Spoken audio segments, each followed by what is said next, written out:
Kejaksaan Negeri Birun menerima pelimpahan tahap 2 berupa tersangka dan barang bukti kasus tindak pidana perdagangan orang TPPO dari penyidik Polda Aceh pada Rabu 16 April 2025.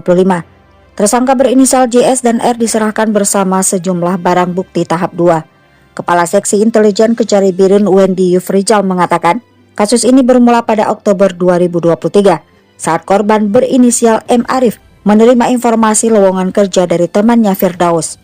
Korban dijanjikan pekerjaan sebagai staf penjualan atau salesman di Laos dengan gaji 12 juta per bulan dan seluruh biaya keberangkatan ditanggung pihak perusahaan. Korban kemudian berangkat ke Laos pada 25 Oktober 2023 dan dijemput oleh pihak perusahaan. Namun setelah sampai, korban malah dimanfaatkan untuk bekerja mengoperasikan komputer dan ponsel.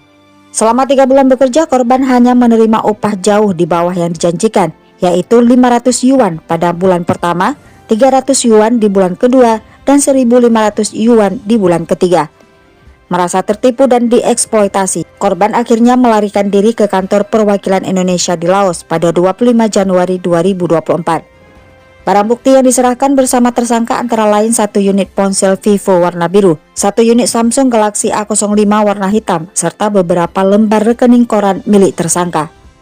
Atas perbuatannya, JS dan R dijerat pasal 4 junto pasal 10 Undang-Undang Nomor 21 Tahun 2007 tentang pemberantasan tindak pidana perdagangan orang junto pasal 55 ayat 1 KUHP dengan ancaman hukuman maksimal 15 tahun penjara.